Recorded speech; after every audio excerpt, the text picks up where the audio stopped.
Salam saudara, kita jumpa saatnya menabur. Mari kita berdoa. Ya Bapa Surgawi, kami mau melihat kebenaran firman-Mu. Kami mohon Engkau menyertai kami agar kami mengerti apa yang Kau kehendaki dan kami terus belajar dari kebenaran firman-Mu. Amin. Bacaan kita adalah Amsal pasal 3 ayat 19-26. Temanya adalah mengelola alam dengan hikmat. Saudara-saudara, Paul Koptek menguraikan Amsal pasal 3 ayat 19-20 sebagai penggambaran yang mirip dengan kisah penciptaan dari Kejadian 1, sebab keduanya secara harfiah menekankan keharmonisan dan kedamaian, di mana dunia itu digambarkan ibarat satu rumah bersama untuk kehidupan semua ciptaan. Orang Ibrani mengkategorikan Amsal itu sebagai bagian ini sebagai pujian kebijaksanaan, yang mana hikmat harus dijaga, mengingat begitulah sejak awal rancangan penciptaan antara Tuhan yang menciptakan dan hikmat itu dia berjalan beriringan. Tuhan mendasarkan ciptaannya dengan hikmat, pengertian, dan pengetahuan. Dan kita lihat bahwa Tuhan digambarkan dengan hikmat, pengertian, dan pengetahuan yang sempurna.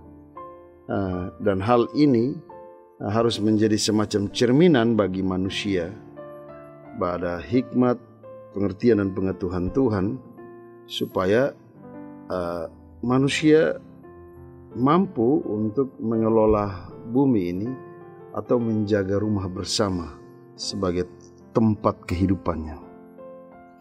Tentu saja pertanyaannya ialah mengapa bagian penciptaan disebutkan dalam kitab Amsal?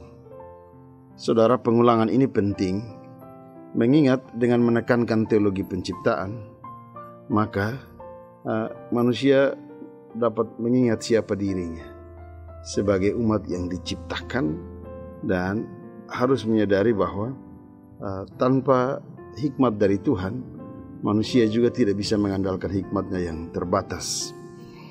Tim Dan mengingatkan tentang apa yang diungkapkan Salomo memang harus dikaitkan dengan Kejadian 1. Ini mengingatkan kembali pada penciptaan dunia yang erat kaitannya dengan konstruksi dan tujuan utama dari planet kita dan keberadaan manusia. Penekanannya ialah Tuhan adalah sumber penciptaan dan alat ciptaannya adalah kebijaksanaan, pengetahuan, dan pengertian. Gema ini kemudian diperdengarkan begitu kuat dalam perjanjian baru, misalnya dalam Kolose 1 ayat 16, di mana Yesus adalah agen penciptaan, sebagai agen penciptaan, sebab oleh Dialah telah diciptakan segala sesuatu, baik yang di langit, ada di langit, maupun yang di bumi, yang kelihatan, tidak kelihatan, takhta, kerajaan, penguasa, segala sesuatu diciptakan melalui Dia dan untuk Dia. Nah, mari kita kaji teks kita, saudara. Ada 3 kata yang dipakai oleh kitab Amsal untuk menggambarkan cara Tuhan menciptakan bumi.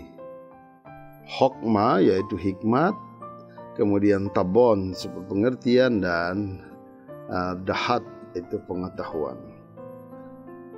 Disebutkan dengan hikmat Tuhan meletakkan dasar bumi. Saudara, kita tahu bahwa dalam ketika orang belajar tentang bumi, sering disampaikan bagi kita bahwa lapisan bumi ini kan dia seperti bawang.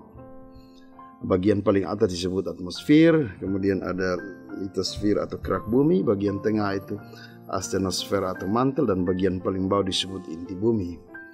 Dengan metode geofisika, bagian dalam bumi diketahui melalui getaran dan gelombang seismik. Semua ilmuwan begitu kagum dengan lapisan bumi yang mana secara natural sudah didesain begitu rupa sehingga dunia menjadi seimbang dan meminimalisir resiko bencana. Itulah hikmat yang tidak bisa dimiliki manusia seutuhnya pada alam ini. Ada bagian rahasia di bumi ini yang membuat manusia tidak bisa mencapainya. Misalnya tentang bagian paling bawah bumi pun belum pernah dicapai oleh manusia. Kalaupun pernah ada, itu hanya mungkin sebuah film seperti fiksi ilmiah lah. Kita juga bisa belajar dari kitab Ayub misalnya. Tuhan menjawab pertanyaan-pertanyaan perjuangan Ayub dengan mengingatkan akan ide yang sama. Di luar angin puyuh Tuhan bertanya, di mana kamu ketika aku meletakkan dasar bumi? Siapa yang menentukan ukurannya? Ayat 38 ayat 4-5. Tak seorang pun dapat memahami kedalaman hikmat Allah. Yesaya 55 ayat 8-9. Namun ia merendahkan diri untuk membagikan sebagian dari hikmatnya kepada mereka yang percaya dan menaatinya. Sehingga Yakobus pasal 1 ayat 5 bilang bahwa jika ada di antara kamu yang kekurangan hikmat, hendaklah dia minta kepada Allah yang memberinya dengan murah hati kepada semua orang tanpa celah, dan itu akan diberikan kepadanya.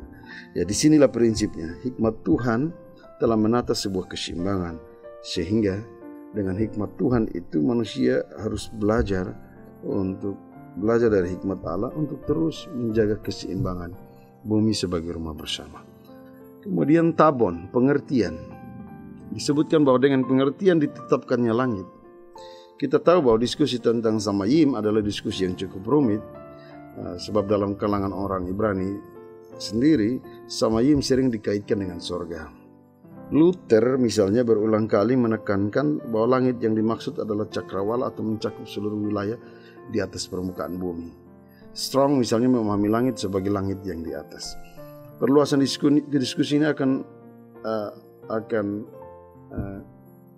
menemukan kembali substansinya manakala kalau kita kembali pada maksud penulis kitab Amsal yang menyatakan kekaguman atas apa yang ia lihat. Tentu saja langit yang dimaksud adalah apa yang bisa dijangkau oleh mata manusia. Dengan mata manusia kita disuguhkan awan, matahari, bulan, dan bintang yang bergelantungan di angkasa, benda-benda langit. Benda-benda langit ini bahkan memberi pesan manusia soal waktu, soal gejala alam yang sangat berguna bagi manusia. Kita menemukan makna di balik perkataan penulis bahwa tabon atau pengertian yang datang dari Allah itu diperlihatkan bagi manusia melalui apa yang bisa kita lihat sekarang. Ketika kita memandang kepada cakrawala, sejumlah kekaguman dan manfaat akan kita peroleh. Hal lain yang menarik misalnya tentang kita belajar misalnya tentang kaki langit. Ketika kita berdiri di pantai, seolah ada batas langit. Namun semakin manusia menjelajah, semakin bumi ini seolah tiada batas. Makin manusia mendalami cakrawala, makin manusia menemukan misteri yang mengagumkan. Pengertian ini harus menuntun manusia untuk mengakui pengertian kesempurnaan yang dimiliki oleh Allah terhadap alam semesta ini. Kesempurnaan yang tidak bisa dibandingkan dengan apapun. Daud dalam Mazmur 8 mengakui hal ini ketika dia mengatakan betapa berharganya manusia. Tapi kalau mau jujur, manusia itu tidak ada apa-apanya dibanding dengan alam. Langit menceritakan tentang Allah dan manusia diajak untuk berefleksi tentang inilah tempat kita. Dengan memandang pada semua alam, justru kita mengenal siapa Allah yang sempurna itu. Manusia menemukan keberhargaan dirinya bahwa ternyata alam ini didesain untuk melindungi manusia. Sehingga dengan demikian tidak ada panggilan lain bagi manusia untuk ikut terlibat dalam karya Allah yang penuh dengan pengertian ini. Supaya manusia mengerti bahwa tanpa alam ini manusia tidak akan mengalami satu keseimbangan kehidupan yang baik. Kemudian dahat pengetahuan. Dengan pengetahuannya kita baca misalnya dalam kitab Kejadian. Tadi disebutkan dalam teks kita, dengan pengetahuannya air samudera raya berpencaran dan awan menitikan embun. Misalnya kita kaitkan dalam Kejadian 1 ayat 2 disebutkan bahwa roh Allah melayang-layang di atas permukaan air.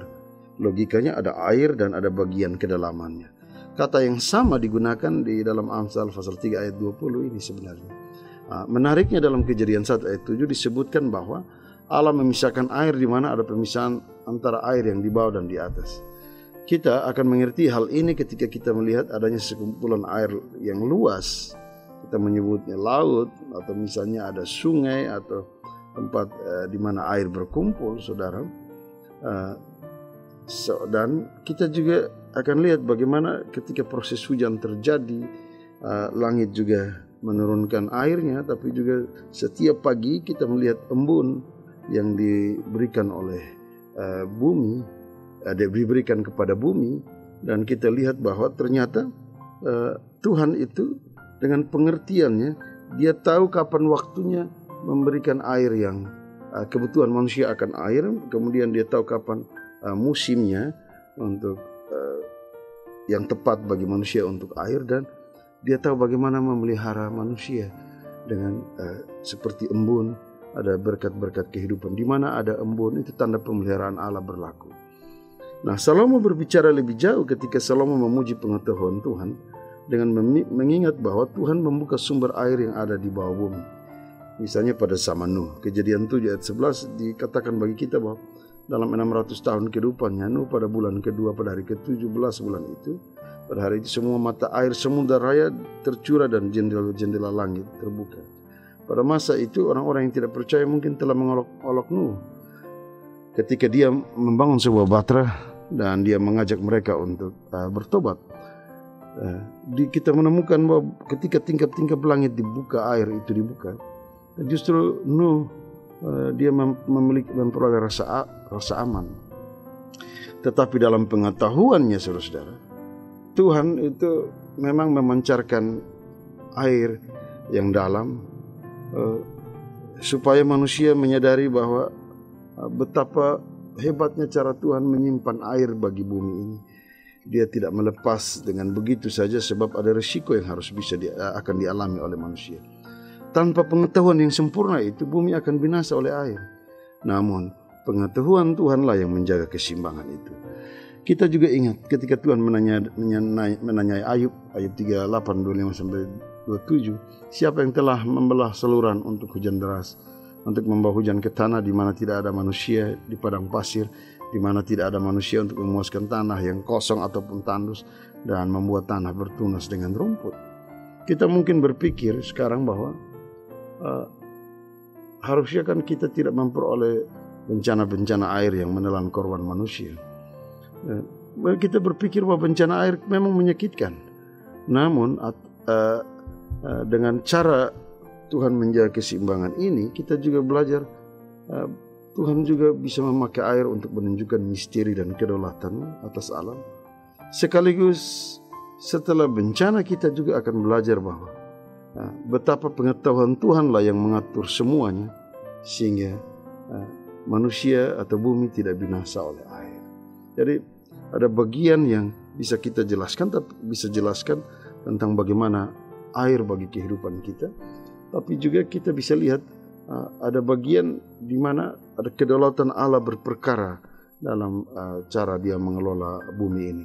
Tapi prinsipnya adalah disinilah kita tahu bahwa pengetahuan Tuhan yang luar biasa sempurna itu yang menopang kita, sehingga dengan keberanian pula dia berjanji pada Nuh bahwa manusia tidak dibinasakan lagi oleh air bah. Nah, setelah berbicara tentang hikmat, pengertian, dan pengetahuan Allah pada ayat 19-20 yang fokusnya pada hikmat Allah, sekarang dalam ayat 21-26 penulis Amsal mengajak kita untuk memelihara hikmat.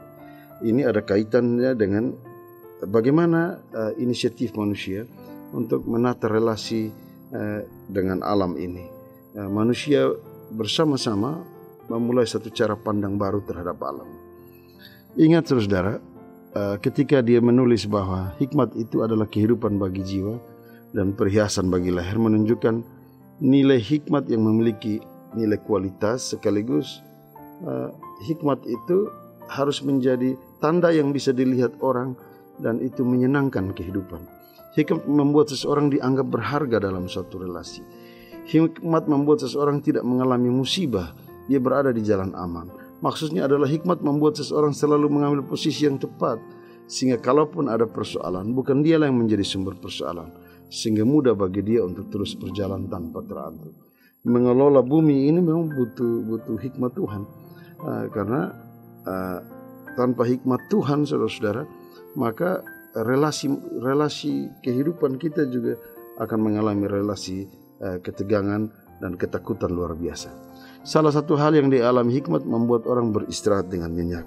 Syaraf-syarafnya tidak dibebani dengan persoalan ataupun rasa takut terhadap hari celaka.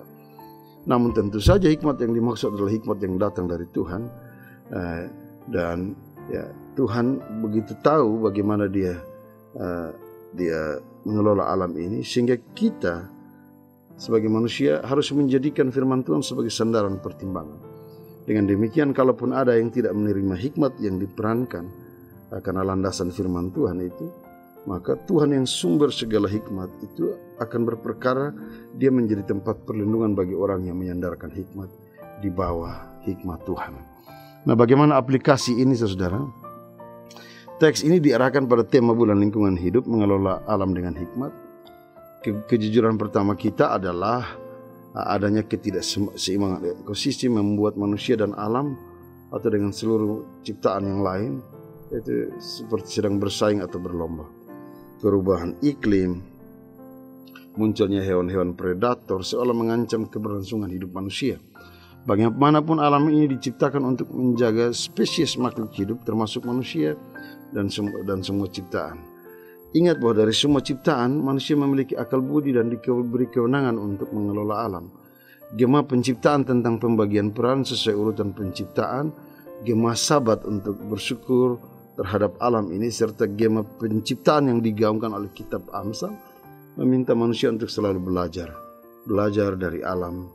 Keseimbangan alam ini membuat kita berefleksi tentang Tuhan. Bagaimanapun bumi adalah rumah kita. Jika kita mengelola bumi tanpa hikmat Tuhan, maka kita juga harus siap untuk menerima konsekuensi dari ketidakseimbangan ekosistem ini. Salah satu hal yang kita belajar dari teks kita ialah cara bagaimana hikmat Tuhan untuk mengelola air bagi kehidupan manusia. Manusia juga harus mengelola air dengan bijaksana, dimanfaatkan dengan bijaksana, sehingga kita juga selalu berupaya untuk menjaga ketersediaan air, juga mencari solusi bagi ketersediaan air di bumi ini. Gerakan-gerakan seperti tanam air, gerakan untuk cinta alam, gerakan menanam, gerakan hijau adalah gerakan untuk menemukan kembali keseimbangan kehidupan ini.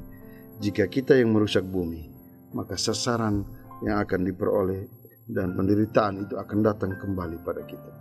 Hikmat Tuhan itu membuat kita merasa nyaman, damai, dan kita berharga di dalam kehidupan ini. Firman Tuhan memberkati kita. Amin. Mari kita berdoa. Tuhan Yesus, biarlah Roh Kudus menyempurnakan firman-Mu dan kami mampu berbagi dengan kehendak-Mu. Amin.